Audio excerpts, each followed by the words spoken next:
Help us reach 1,000 subscribers on our new channel Lesbian Stories. We hope you enjoy the story. The pulsing bass of velvet lights throbbed through my bones as I nursed my watered-down whiskey, scanning the crowd. Another night undercover in Lexington's hottest LGBTQ club. Another step closer to cracking this case wide open. At least that's what I kept telling myself. "Hey sugar, want some company?" A sultry voice purred in my ear. I turned, ready with my practiced smile and gentle rejection, when the whole damn club erupted into chaos. Two muscled titans crashed into the bar beside me, fists flying, glasses shattered, people screamed, and I found myself caught in the middle of a full-blown brawl. Just fucking perfect. As I ducked a wayward punch, my eyes locked onto the stage. There, bathed in a soft purple glow, stood a vision that made my breath catch. Blonde hair cropped short and edgy, curves that could stop traffic, and eyes that seemed to see right through the mayhem. The dancer, Claudia, if I remembered the billboard right, commanded attention without even trying. I couldn't look away, which is probably why I didn't see the bar stool coming at my head until it was too late. "Watch out!" A blur of motion, and suddenly I was on the floor, a warm body pressed against mine. Claudia. She'd tackled me out of harm's way, her face inches from mine. For a heartbeat, the world narrowed to just us. Then reality came crashing back as a masked figure burst through the doors waving a gun. "Nobody move!" he screamed. Panic erupted. People scrambled for exits, trampling each other in their desperation. I reached for my concealed weapon, but Claudia's hand on my wrist stopped me. "Don't," she whispered, her breath warm against my ear. "You'll get yourself killed."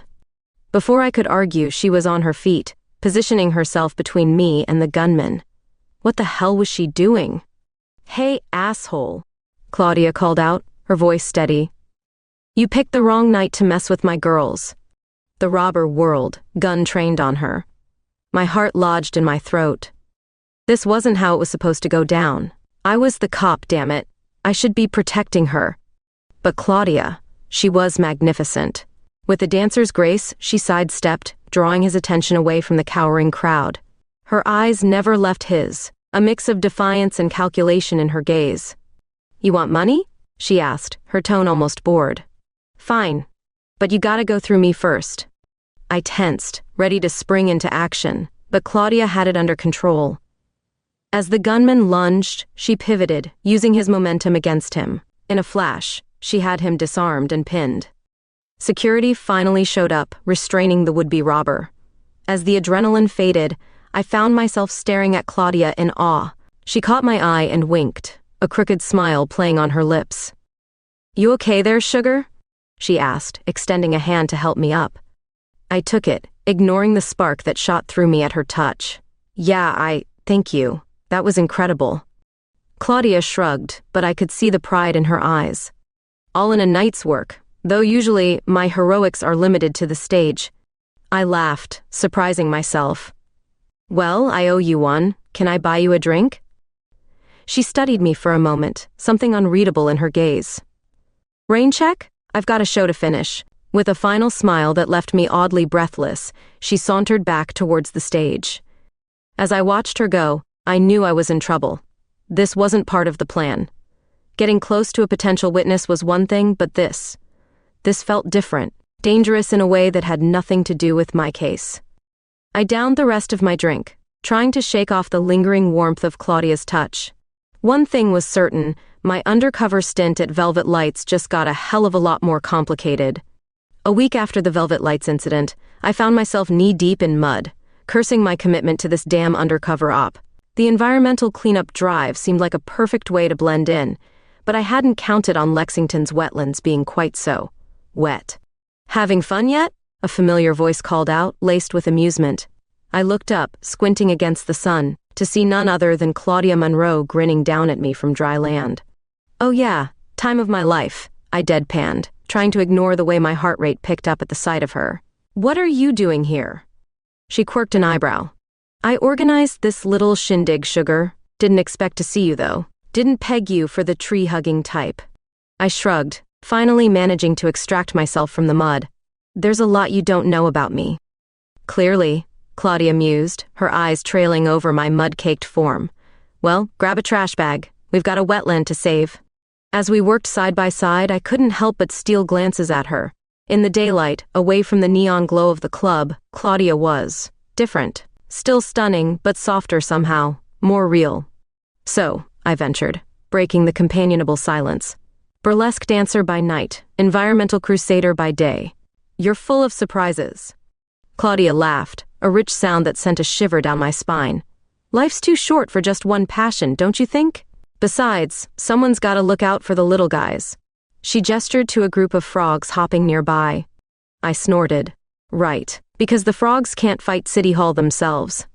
Her eyes flashed, a hint of steel beneath the charm. "You'd be surprised how much damage unchecked development can do. These wetlands are vital to the ecosystem. But I guess that doesn't matter much to people who only care about lining their pockets." The vehemence in her voice caught me off guard. "Whoa, easy there. I didn't mean to offend your amphibian friends." Claudia sighed, running a hand through her short blonde hair. "Sorry, I get a bit worked up about this stuff. It's just important, you know?" I did know. That passion, that fire, it was the same drive I felt about my job, about protecting people. Even if Claudia didn't know the real reason I was here, I found myself respecting her dedication. As the day wore on, our banter continued. We argued about the best way to remove an old tire, my brute force approach versus her more strategic maneuvering, debated the merits of various environmental policies, and swapped stories about the weirdest things we'd found during cleanups. It was nice, comfortable in a way I hadn't expected. But as the sun began to set, casting a golden glow over the wetlands, reality came crashing back. "Listen," Claudia said, her tone suddenly serious. "A bunch of us are grabbing drinks at the Greenleaf after this. You should come." I hesitated. Getting closer to Claudia could be useful for my investigation, but the way my pulse quickened at her invitation had nothing to do with work. "I don't know," I hedged. "I'm not really the socializing type." Claudia rolled her eyes. "Come on, live a little. One drink won't kill you." She leaned in close, her voice dropping to a conspiratorial whisper. "Besides, I still owe you for that rain check at the club." Before I could formulate a response, she was already walking away, calling over her shoulder, "See you at 8, sugar." I watched her go, a mix of anticipation and dread swirling in my gut. This was a bad idea. I knew it was. But as I headed home to shower off the mud and grime, I couldn't quite bring myself to regret saying yes. The Greenleaf was packed when I arrived, the after-work crowd in full swing.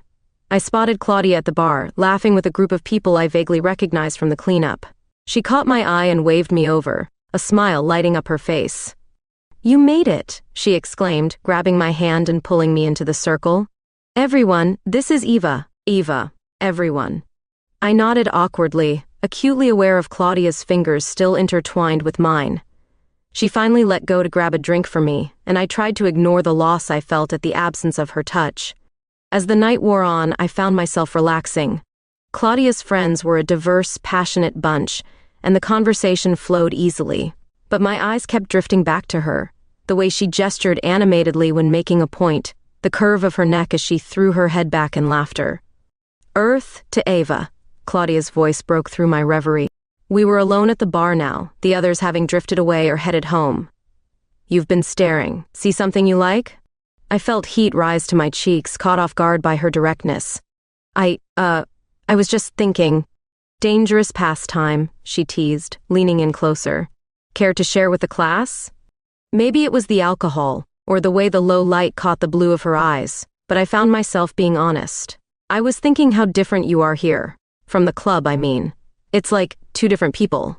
Claudia's smile faltered for a moment, something unreadable flashing across her face. "Aren't we all different versions of ourselves in different places?" I nodded, thinking of my own double life. "I suppose we are."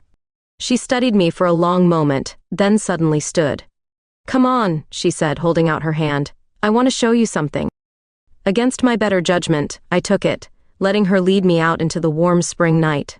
As we walked, hand in hand, down the quiet streets of Lexington, I couldn't shake the feeling that I was crossing a line, one I wasn't sure I'd be able to step back from.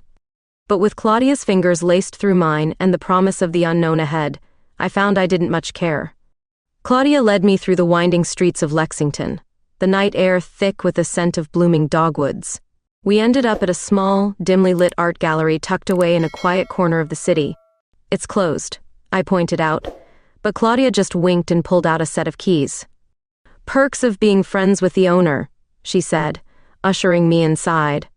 The gallery was a treasure trove of local art. Paintings, sculptures, and mixed media pieces filled every available space.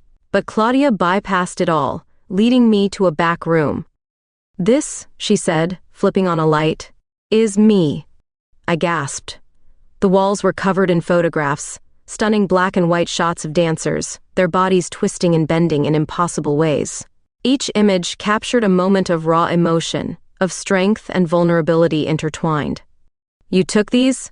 I asked, unable to hide my awe. Claudia nodded, a hint of shyness in her smile. "Photography's my first love. Dancing. That came later." I moved closer to one particularly striking image, a dancer suspended mid-air, her face a mask of determination and fear. "They're beautiful," I murmured. "Thanks," Claudia said, coming to stand beside me. "It's not exactly lucrative, but it feeds my soul, you know." I turned to look at her, struck by the passion in her voice. "Why show me this?" She shrugged, but her eyes held mine. "You said I seemed like two different people. I wanted to show you. There's more to me than just the girl on stage." The air between us felt charged, heavy with unspoken words. I cleared my throat, trying to regain my composure. "So, how'd you end up at Velvet Lights?" Claudia's expression clouded for a moment. "That's a long story. Short version, I needed the money, and it turns out I'm pretty good at taking my clothes off."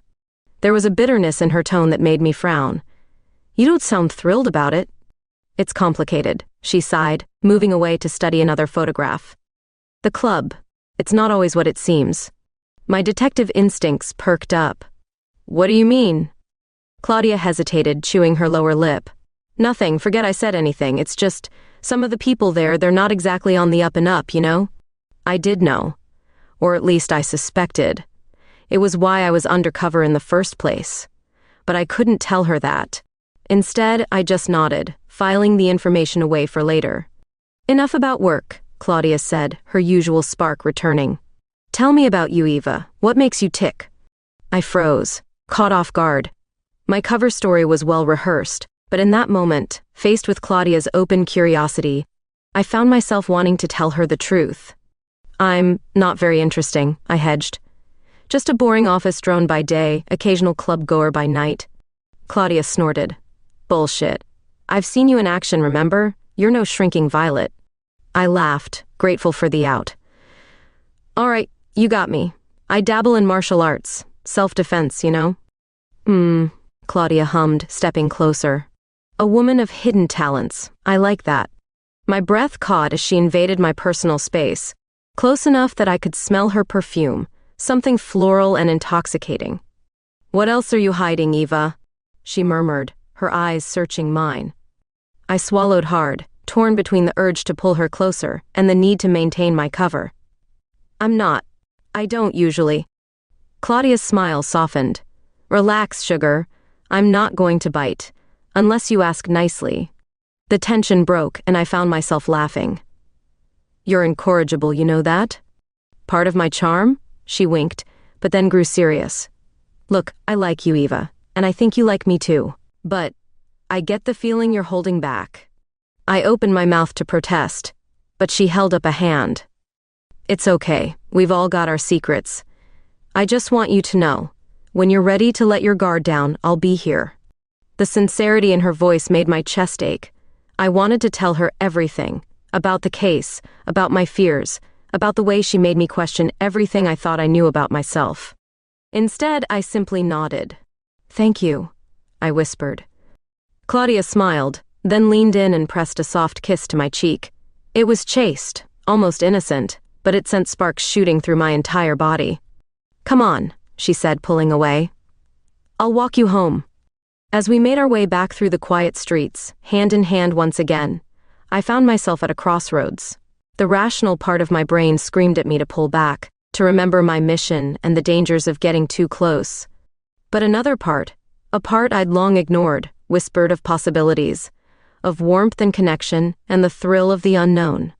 When we reached my apartment, Claudia squeezed my hand once before letting go. "Sweet dreams, Eva," she said softly. I watched her walk away, bathed in the glow of streetlights, and made a decision. Tomorrow, I'd dig deeper into the club's activities.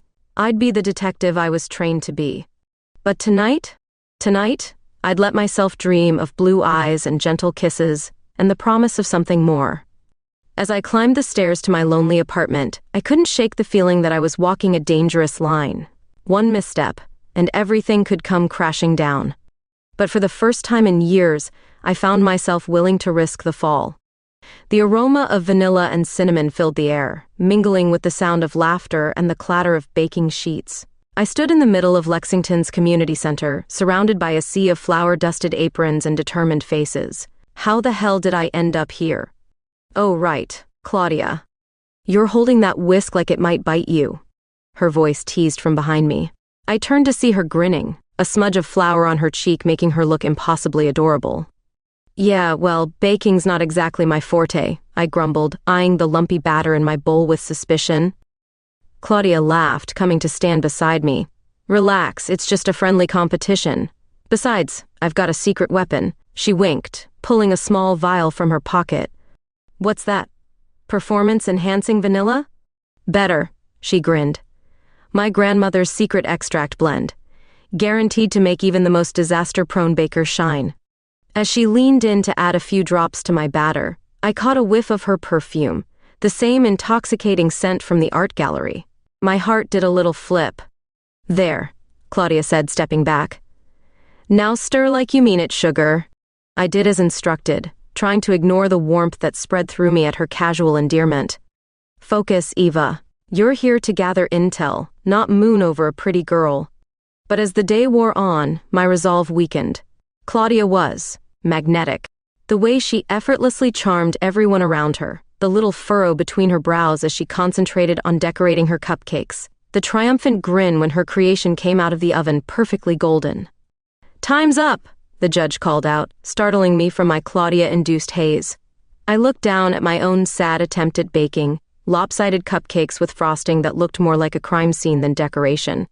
Claudia peered over my shoulder and let out a snort of laughter. "Oh, honey," she managed between giggles, "those are something else." I felt my cheeks heat up. "Hey, I never claimed to be Martha Stewart." "No kidding," she teased, but her eyes were warm. "Come on, let's go face the music."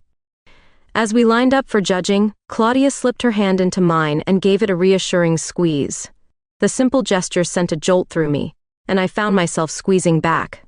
To absolutely no one's surprise, Claudia's raspberry lemon cupcakes won first prize. My disaster creations, on the other hand. And the prize for most creative interpretation goes to Eva Sinclair, the judge announced, trying and failing to keep a straight face. I groaned, burying my face in my hands as Claudia howled with laughter beside me. "Oh, come on," she said, pulling my hands away. "It's not that bad. In fact," she leaned in close, her breath tickling my ear. "I think it's kind of adorable." My heart skipped a beat at her nearness. When had this happened? When had I started reacting to her like some lovesick teenager? As the crowd dispersed, Claudia linked her arm through mine. "What do you say we go celebrate our mutual victory?" I raised an eyebrow. "Mutual?" "Of course," she grinned. "You won most creative, I won best taste. Clearly, we're unstoppable together." The way she said together made my stomach flutter. Dangerous territory, Eva. But I found myself nodding anyway. "Lead the way." We ended up at a small park near the community center, sharing Claudia's award-winning cupcakes as the sun began to set. "Okay," I admitted around a mouthful of heaven. "These are incredible." Claudia beamed. "Told you. Grandma Monroe's secret weapon never fails." As we talked and laughed, I felt the walls I'd carefully constructed start to crumble. Claudia had a way of making me forget about the case, about my cover, about everything except the way her eyes crinkled when she smiled. "You've got a little," Claudia said suddenly, reaching out to brush a crumb from the corner of my mouth. Her touch lingered, and I found myself leaning into it. Time seemed to slow as her gaze dropped to my lips. My heart pounded in my chest as she inched closer, her intention clear. At the last second, I turned my head, her lips grazing my cheek instead. "I'm sorry," I breathed, hating the flash of hurt in her eyes. I can't. Claudia pulled back, her expression unreadable. Right, of course, I shouldn't have assumed. No, it's not that, I said quickly. I'm just not ready for anything, with anyone. It wasn't entirely a lie. The thought of getting involved with someone while undercover terrified me. But the bigger truth, that I was scared of how much I wanted her, stayed lodged in my throat. Claudia nodded slowly. I get it. Really, I do. Just, don't shut me out completely, okay? The vulnerability in her voice made my chest ache. I reached out, taking her hand in mine. I won't, I promise. We sat in silence for a while, watching the sky turn from gold to pink to deep purple. As the first stars began to appear, Claudia squeezed my hand. For what it's worth, she said softly, I think you're pretty amazing, Eva Sinclair. Baking skills notwithstanding. I laughed, grateful for the break in tension. Yeah, well, you're not so bad yourself, Monroe. As we walked back to our respective homes, I couldn't shake the feeling that I was standing on the edge of a precipice. One step forward and I'd fall, hard and fast, with no guarantee of a soft landing. But for the first time in my life, the thought of falling didn't terrify me. It exhilarated me. Back in my apartment, I stared at the case files spread across my desk. The club, the investigation, my duty, it all seemed so far away now. I picked up a photo of Claudia, taken during surveillance. Her smile, even frozen in time, made my heart race. What am I doing? I whispered to the empty room. I didn't have an answer. But as I fell asleep that night, the taste of raspberry lemon on my lips, and the memory of Claudia's almost kiss playing on repeat, I realized I was in way over my head. And I wasn't sure I wanted to surface. The thrum of victory pulsed through the air as we left the community center. Claudia's environmental group had just secured a major win. The city council had finally agreed to protect a significant portion of Lexington's wetlands. Her eyes sparkled with a mix of triumph and relief as she turned to me. We did it, Eva, she exclaimed, her smile radiant. God, I could kiss you right now. My heart stuttered at her words, remembering our almost kiss in the park. Rain check? I managed, trying to keep my tone light. Claudia's gaze softened, a hint of something unreadable flickering across her face. Actually, she said, her voice lowering, why don't you come back to my place, to celebrate properly? Warning bells clanged in my head, but the pull I felt towards her was impossible to ignore. Lead the way, I heard myself say. Claudia's apartment was exactly what I'd imagined. Eclectic, artistic, with photographs and half-finished canvases scattered about. She busied herself in the kitchen while I wandered, taking in the details of her life. Here, she said, returning with 2 glasses of wine. A toast to saving the world, one frog at a time.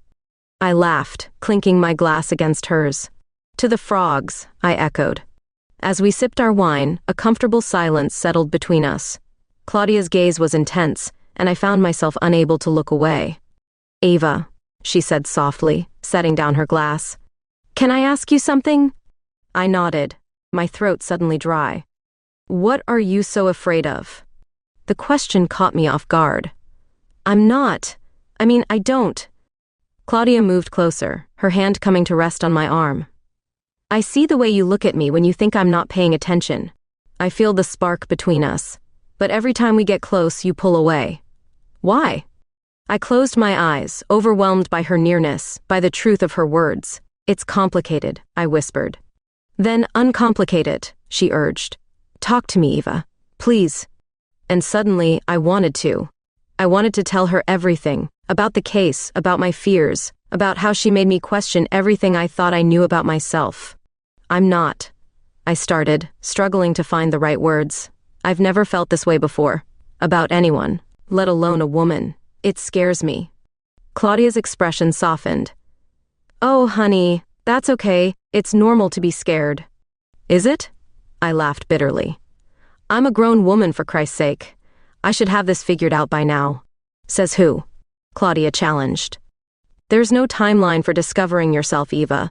No rule book for when or how you're supposed to feel. Her words washed over me, soothing a fear I hadn't even realized I was carrying.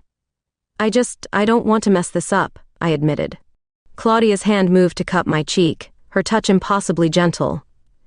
The only way to mess this up is to not try at all. And then she was kissing me, soft and sweet and achingly tender. It was nothing like I'd imagined, and everything I'd been craving. I melted into her, my hands finding purchase on her hips as she deepened the kiss. When we finally broke apart, both breathless, Claudia rested her forehead against mine. "Was that okay?" she murmured. I nodded, unable to form words. It was more than okay. It was earth-shattering. What followed was a blur of sensation, heated kisses, exploring hands, whispered endearments. Claudia led me to her bedroom, pausing at the threshold. "We don't have to do anything you're not ready for," she assured me. But I was tired of holding back, tired of being afraid. I pulled her close, pouring everything I couldn't say into a searing kiss. What happened next was a revelation. Claudia's touch was electric, igniting parts of me I didn't know existed. She was patient, gentle, guiding me through each new experience with a reverence that brought tears to my eyes. Afterwards, as we lay tangled in her sheets, Claudia traced lazy patterns on my skin. "You okay?" she asked softly. I nodded, feeling more okay than I had in years. "That was..." "Yeah," Claudia agreed, a smile in her voice. "It was..." As the night deepened, we talked, really talked. I told her about my fears, my insecurities. She shared stories of her own journey of self-discovery, of the challenges she'd faced in embracing her sexuality. "It's not always easy," she admitted, "but it's worth it. Being true to yourself. There's no greater freedom." I thought about my job, about the web of lies I was tangled in. The guilt hit me like a physical blow. "Hey," Claudia said, noticing my change in mood. "Where'd you go just now?" I forced a smile. "Nowhere, just processing, I guess." She studied me for a moment, then pulled me closer. "Whatever you're dealing with, Eva, you don't have to face it alone. Not anymore." Her words, meant to comfort, only twisted the knife of guilt deeper. But as I lay there, wrapped in her warmth, I made a decision. Tomorrow, I'd find a way to come clean, to tell her everything, consequences be damned. But for now, in the quiet darkness of Claudia's room, I let myself believe in the possibility of a future where I could have both, my duty and this unexpected, beautiful connection. As I drifted off to sleep, Claudia's steady heartbeat beneath my ear, I realized something. For the first time in my life, I felt truly, completely myself. The irony wasn't lost on me. Here I was, living a lie, and yet I'd never felt more authentic. Tomorrow would bring its own challenges. But tonight was ours. The morning light filtered through Claudia's curtains, painting her skin in a soft golden glow. I watched her sleep, guilt gnawing at my insides. How could I tell her the truth without losing her? My phone buzzed, shattering the moment. A text from my handler. "Meeting, 1 hour, usual spot." Reality came crashing back. I slipped out of bed, careful not to wake Claudia, and left a hastily scribbled note. "Early meeting. Call you later. Last night was amazing. E." An hour later, I sat in a nondescript cafe, nursing a coffee that tasted like tar. My handler, a gruff man named Mike, slid into the seat across from me. "We've got movement," he said without preamble. "The syndicate's planning something big at Velvet Lights. Tonight?" My stomach dropped. "What kind of something?" Mike's eyes were grim. "Arms deal, big one. We need you there, Sinclair, front and center." I nodded, pushing thoughts of Claudia aside. This was why I was here. The case, the job. "One more thing," Mike added, his tone casual but his eyes sharp. "You've been spending a lot of time with that dancer, Monroe." I kept my face neutral. "She's a potential witness. I'm cultivating a relationship." Mike snorted. "Just make sure that's all it is. We can't afford any complications." The warning was clear. I mumbled some reassurances and left, my mind racing. How could I keep Claudia safe and do my job? Back at my apartment, I stared at my phone. 3 missed calls from Claudia. A text. "Last night was amazing. Dinner tonight?" I closed my eyes, fighting the urge to call her back, to spill everything. Instead, I texted, "Can't tonight. Work emergency." "Rain check?" Her reply was almost immediate. "Everything okay?" "No," I wanted to say. "Nothing's okay. I'm lying to you. I'm in danger, and I think I'm falling in love with you." Instead, I typed, "Just busy. Talk soon." I spent the rest of the day preparing, pushing thoughts of Claudia to the back of my mind. But as night fell and I made my way to Velvet Lights, dread settled in my stomach like lead. The club was packed, the air thick with smoke and pulsing music. I scanned the crowd, looking for familiar faces, potential threats, and then I saw her. Claudia was on stage, her body moving in a hypnotic rhythm. But something was off. Her usual confident smile was gone, replaced by a tightness around her eyes that spoke of fear. Our gazes locked, and I saw recognition flash across her face, followed quickly by confusion. Shit, I wasn't supposed to be here tonight. As she finished her set, I saw her speaking urgently to another dancer. Then she was making her way towards me, determination in every step. "Ava?" she hissed, grabbing my arm. "What the hell are you doing here?" I opened my mouth, searching for a lie, but the words wouldn't come. "Claudia, No," she cut me off, her eyes darting nervously around the club. "You need to leave, now. It's not safe." My heart rate spiked. "What do you mean? Claudia, what's going on?" She bit her lip, conflict clear on her face. "I can't. Just trust me, okay? You need to go." But it was too late. Over Claudia's shoulder, I saw them. 3 men, moving with purpose towards a back room. One of them I recognized from surveillance photos, a high-ranking member of the syndicate. "I can't leave," I said, my voice low and urgent. "Claudia, listen to me. I'm not who you think I am." Her eyes widened, a mix of hurt and realization dawning. Oh God, you're a cop, aren't you?" I nodded, hating the pain I saw in her eyes. "Undercover." "Claudia, I'm so sorry. I wanted to tell you, but..." "Save it," she snapped, but there was more fear than anger in her voice. "Eva, you don't understand. These men, they're dangerous. If they find out who you are..." "I know," I said, squeezing her hand. "That's why I'm here, to stop them." Claudia shook her head, tears forming in her eyes. "You can't. You don't know what they're capable of." "But you do," I realized, the pieces falling into place. "Claudia, what do you know?" She hesitated, then seemed to make a decision. "Too much," she whispered. "I've seen things, heard things. I wanted out, but they wouldn't let me go." My heart broke for her, even as my mind raced with the implications. "Tell me everything," I urged. And she did. In hushed whispers, Claudia laid out the syndicate's operations, the arms deals, the money laundering, all centered around Velvet Lights. She'd been trapped, forced to turn a blind eye or risk everything. "Why didn't you come to the police?" I asked, though I already knew the answer. Claudia laughed bitterly. "And say what? That I'd been complicit in their operations for years? That I was too scared to speak up?" I wanted to hold her, to promise her that everything would be okay. But we were running out of time. "Claudia, listen to me," I said, my voice urgent. "I need your help. We can take them down, but I can't do it alone." She stared at me, conflict clear in her eyes. "I'm scared," she admitted. "I know," I said softly. "But I'll protect you. I promise." For a moment I thought she'd refuse. Then she squared her shoulders, a familiar determination settling over her features. "What do you need me to do?" I outlined a quick plan, praying it would work. As Claudia moved to take her position, I grabbed her hand. "Be careful," I whispered. She nodded, then surprised me by pulling me in for a fierce kiss. "You too," she breathed against my lips. As I watched her disappear into the crowd, my heart raced with a mix of fear and hope. This was it. Everything I'd worked for, everything I'd sacrificed, came down to this moment. But as I moved towards the back room, my gun a comforting weight against my hip, one thought overshadowed all others. Please, let Claudia be safe. The next few minutes would change everything. I just prayed we'd both make it out alive. The back hallways of Velvet Lights were a maze of shadows and pulsing bass. I moved silently, my heart thundering in my chest. Ahead, I could hear muffled voices, the syndicate members, no doubt finalizing their deal. A hand grabbed my arm and I nearly jumped out of my skin. But it was just Claudia, her eyes wide with fear and determination. "They're in there," she whispered, nodding towards a door at the end of the hall. "3 of them, plus the buyer."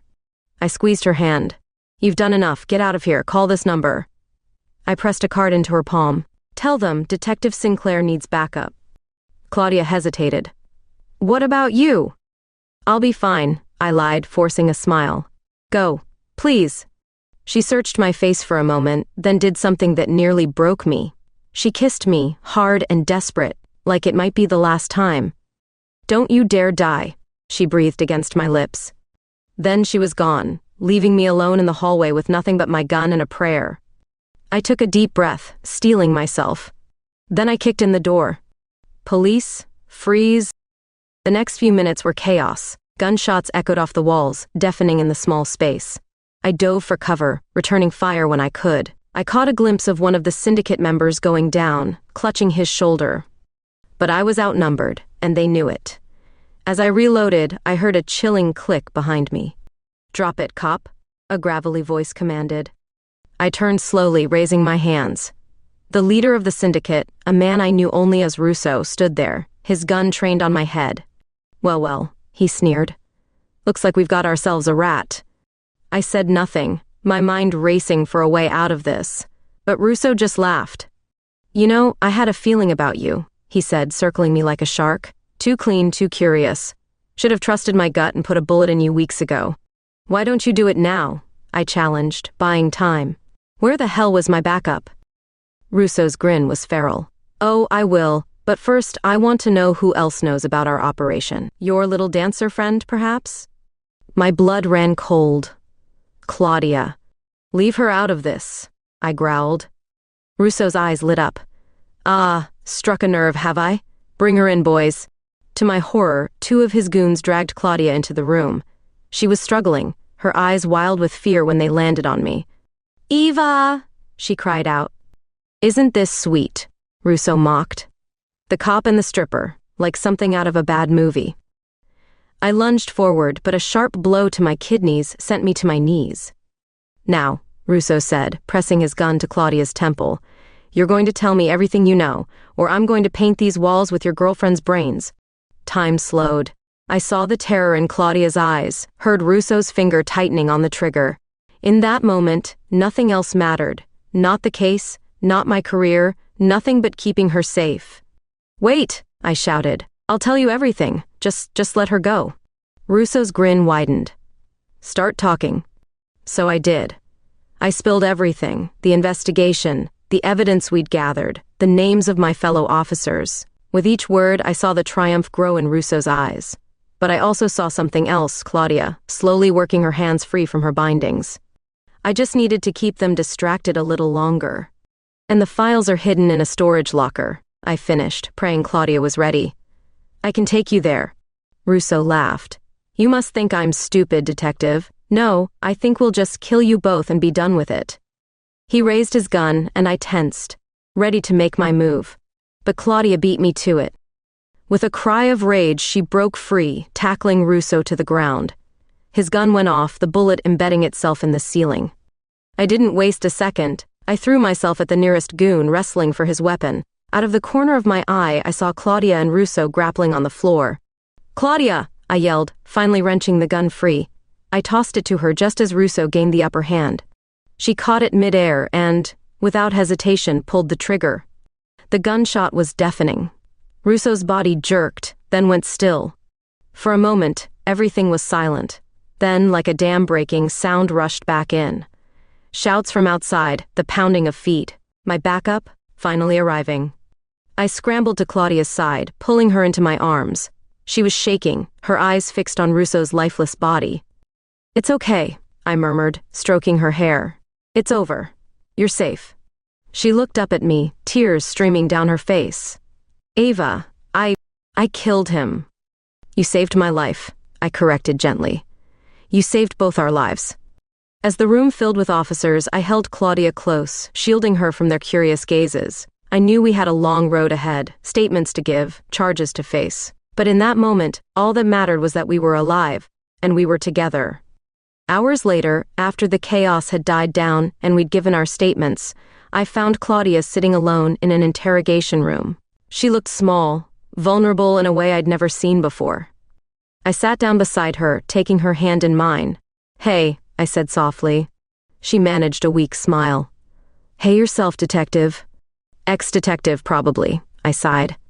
I broke about 100 protocols tonight. Claudia's face fell. I'm so sorry, Eva. This is all my fault. If I hadn't... I silenced her with a gentle kiss. Don't, I whispered against her lips. Don't you dare apologize. You were incredible tonight. She pulled back, searching my face. What happens now? I took a deep breath. Now, we tell the truth, all of it. It won't be easy, but I promise you, I'll be right by your side through all of it. Claudia nodded, a glimmer of her old spark returning to her eyes. Partners in crime? I laughed, feeling lighter than I had in months. Partners in everything, I corrected. As we left the station hand in hand, I knew our future was uncertain. There would be trials, both literal and figurative. But for the first time in my life, I wasn't afraid of the unknown. Because whatever came next, we'd face it together. The weeks following the Velvet Lights shootout were a blur of interrogations, paperwork, and sleepless nights. Claudia and I were caught in a whirlwind of legal proceedings, our lives laid bare for judges and juries to dissect. I'd been right about one thing. My career as a detective was over. The department couldn't overlook my breach of protocol, no matter how successful the operation had been. But as I sat in the chief's office, listening to him list off my transgressions, I found I didn't care as much as I thought I would. You're lucky you're not facing charges yourself, Sinclair, he growled, tossing my badge and gun onto the desk between us. I nodded, feeling strangely light. I understand, sir, and I accept the consequences of my actions. He studied me for a moment, his expression softening slightly. Off the record, you did good work. Took down a major syndicate, saved lives. It's a damn shame to lose you. Thank you, sir, I said, standing to leave. As I reached the door, he called out. Sinclair? Take care of that girl of yours. She's been through hell. I smiled, thinking of Claudia. I intend to, sir. Outside the station, Claudia was waiting, a nervous smile on her face. How'd it go? I held up my empty hands. Officially unemployed. How about you? Any word from the DA? She nodded, relief evident in her eyes. They're not pressing charges, said my cooperation and what happened with Russo? It was clearly self-defense. I pulled her into a tight hug, breathing in the scent of her hair. That's great news, babe. I told you it would work out. But as we pulled apart, I could see the shadows lingering in her gaze, the nightmares that still plagued her, the guilt she carried. We both had our demons to face. Come on, I said, taking her hand. I want to show you something. We drove in comfortable silence, the Lexington skyline fading behind us as we headed out of the city. Finally, I pulled off onto a small dirt road, leading to a clearing overlooking a pristine lake. Claudia gasped as she stepped out of the car. Ava, it's beautiful. What is this place? I smiled, wrapping my arms around her from behind. It's ours. Or it could be if you want. She turned in my embrace, her eyes wide. What do you mean? I took a deep breath, suddenly nervous. I've been thinking. Maybe it's time for a fresh start, for both of us. Away from the city, away from the memories. I gestured to a small, cozy-looking cabin nestled among the trees. It needs some work, but I thought maybe we could fix it up together, make it our home. Claudia was quiet for a long moment, her eyes roaming over the peaceful scene before us. When she finally spoke, her voice was thick with emotion. You do that? Leave everything behind. For me? I cupped her face in my hands, making sure she saw the truth in my eyes. Claudia, you are everything to me now. The job, the city, none of it matters without you. She surged forward, capturing my lips in a kiss that tasted of tears and hope and possibility. When we finally broke apart, both breathless, she rested her forehead against mine. Yes, she whispered. Let's do it. Let's start over. The next few months were a whirlwind of activity. We threw ourselves into renovating the cabin, turning it from a run-down shack into a cozy haven. Claudia discovered a talent for woodworking, while I focused on making the place as eco-friendly as possible, a nod to her environmental passions. It wasn't always easy. We both had our moments of doubt, of fear.